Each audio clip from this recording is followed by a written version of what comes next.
And so by coming to this conclusion of justification by faith, being made right with God through faith in Him, is a radical idea for Luther. And he begins to share it with the other students, the faculty there at Wittenberg, many of them accepting a lot of what he says, being convinced at what he has to say.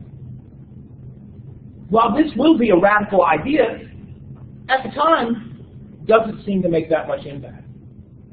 Okay? It's just localized there at the university. There's not a lot of conflict with other faculty members. So things are fine. Meanwhile, a man named Albert, city of Brandenburg, decides that he wants to make some changes. He is currently the archbishop of 2 regions. He is part of the German ruling family, and he also wants to be archbishop of the city of Mainz, which is also part of what we know as Germany. Now, this is not technically agreeable in canon law. You weren't supposed to be archbishop of 2, let alone 3 regions. However, the Pope at the time, Leo X, agrees that if Albert can provide a large sum of money, which Leo will use to rebuild Rome and some buildings in Rome, he will make him archbishop of these 3 regions. To help Albert raise the funds, Leo allows him to sell indulgences.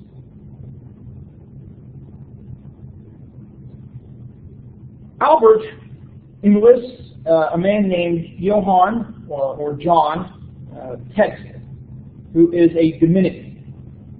And he is going to be the one who is responsible for going throughout different regions, appealing to people for them to purchase an indulgence. Essentially, Leo, Albert, Tetzel, all very corrupt, and so there are many people that have problems with all of this. Eventually, though, Tetzel reaches Wittenberg and starts preaching about the indulgences, selling them to people. He even supposedly had a nice little jingle to go with it. As soon as the coin in the coffer rings, the soul from purgatory springs. Luther hears about this, and he becomes very, very upset about this.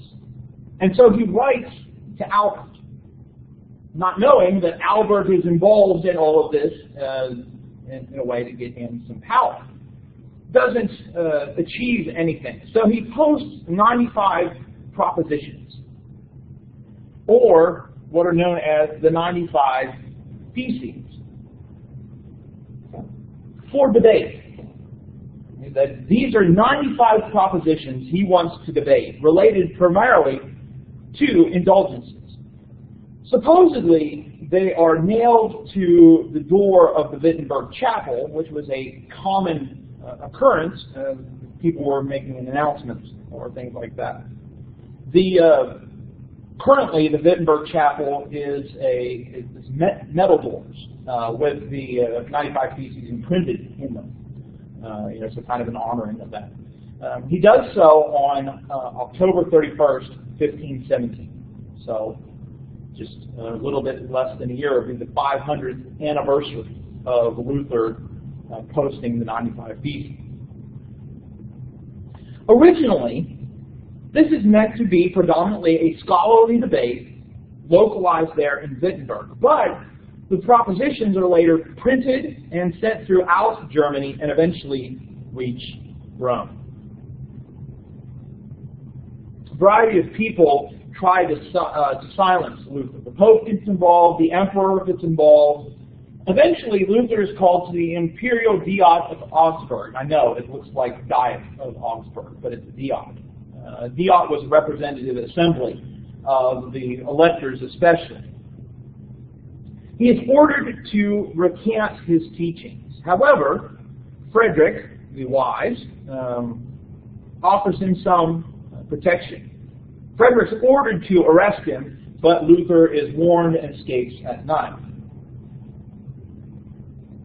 In 1519, he will debate a papal representative, going so far as to claim that the Council of Constance was wrong to condemn John Huss, and that a person with Scripture has more authority than the Pope. Luther is not backing down in all of this. The Pope will release a papal bull known as Exsurge Domine, essentially condemning Luther's teaching and giving him 60 days to recant.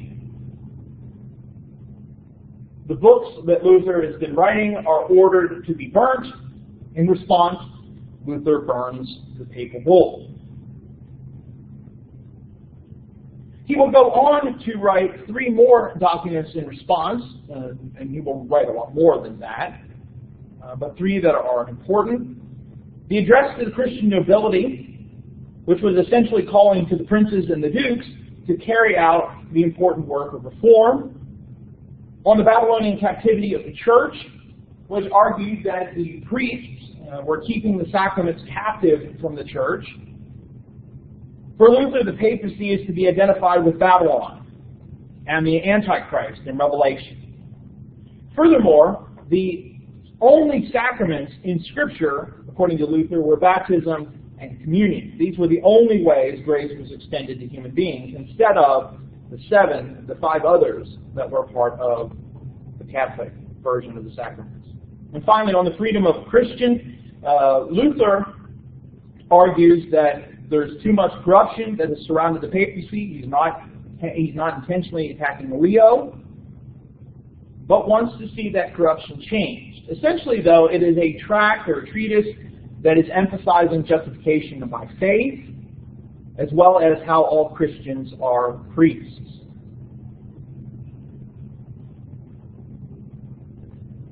Luther is ordered to appear before a variety of imperial diots, ordered to recant. He refuses. However, he is largely cautious in his reforms. It appears that he wanted gradual transformation, but that doesn't happen. As we go into the Reformation, it becomes greater and greater. Monks and nuns are leaving religious orders. Simplified German worship develops, and all sorts of other things that even Luther feels are too extreme. There's even a revolt of peasants that takes place against the nobles, and Luther is blamed by Catholic leaders that he's the one responsible for this. Luther will then kind of reject the peasants, and so the peasants feel that Luther's betrayed them. So largely he's trying to take a cautious approach.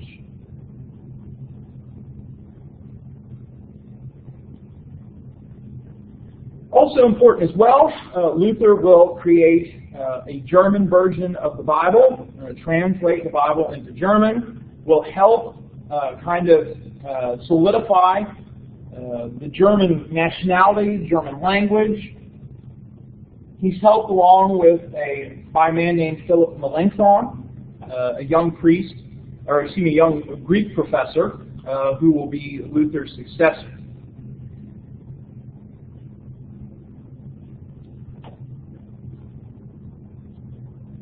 At the Diet of Worms, I know it looks like Diet of Worms, and that just doesn't sound that appealing. At the Diet of Worms, he is asked to recant. He refuses. He is given 21 days to recant. He is declared a heretic. In 1523, at the Diet of Nuremberg, things will change. People will be mostly tolerated and tolerant of his views. In between all of this, he will get married to a former nun named Catherine von Bora, who is 16 years his junior. So he's 42 at the time. She is 26. They will eventually have 6 biological children. They will adopt more. And because of that, probably, he also sees the importance of having tools to train children, so develops a little catechism, essentially a training tool of questions and answers that would help people, usually children, learn the faith. He will then write a larger one as well, addressing even more issues.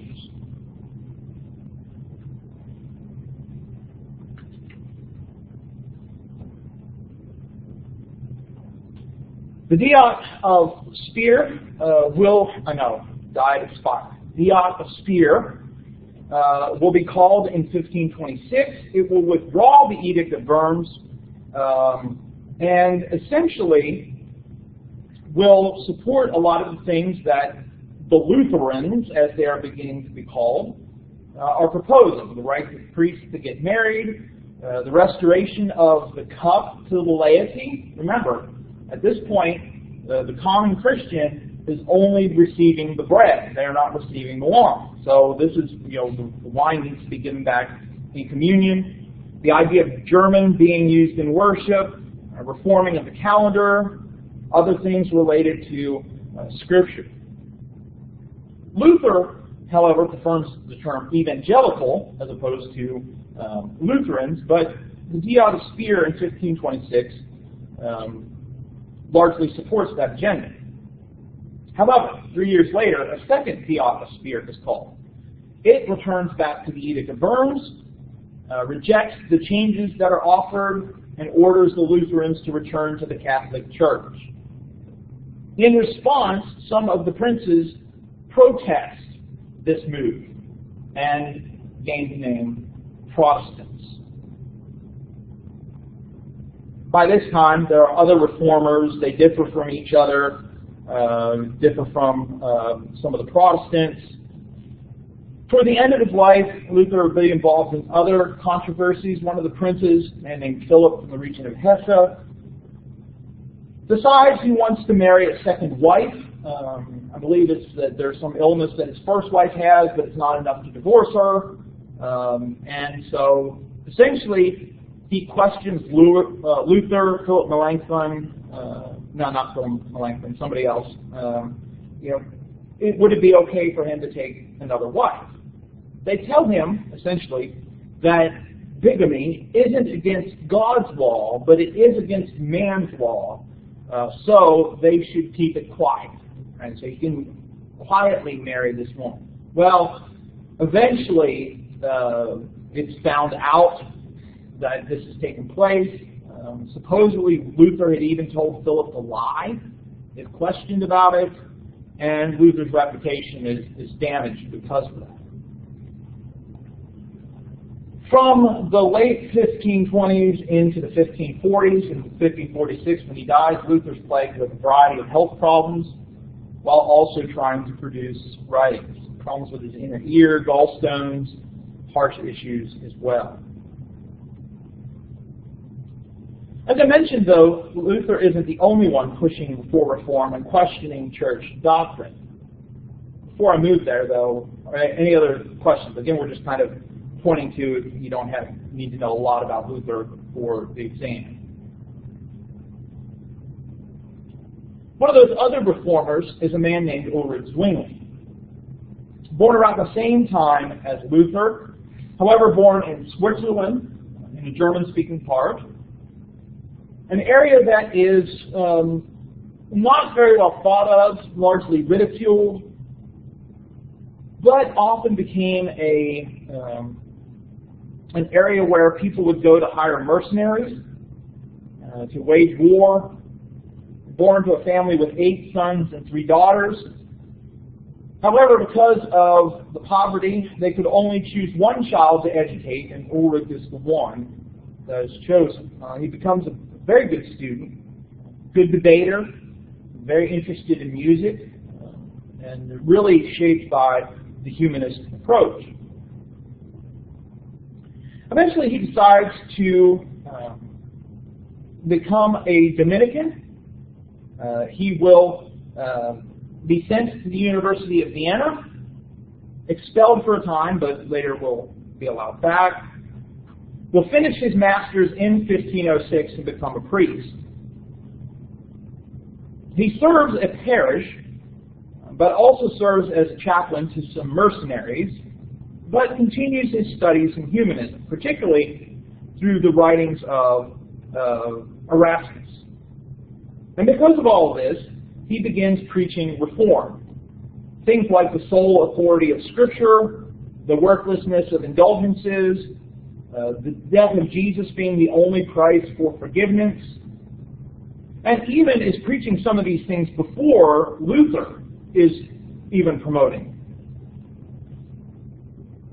He will transfer to a larger church around 1516, where he will preach against mercenaries, pilgrimages, the use of images, the commercialism, essentially, of the church, people taking advantage of the superstitious. In all of these places, getting a lot of support, eventually becoming the priest at Zurich in 1519. Will eventually, however, admit to having an affair, that he had struggled with the celibacy requirement of priests, and will, at the time, get secretly married, even though he's still a Catholic priest. There are other things that he begins to develop. There was a prescribed preaching that was to take place. Instead of doing that, he just preaches the New Testament. Many of the people of Zurich are open to that, even though some of the monasteries disapprove. He will eventually encounter Luther's teaching, but try to keep himself separate from it. Right? Because a lot of his enemies are trying to make a connection with Luther because of Luther's negative, people's negative opinion of Luther at the time.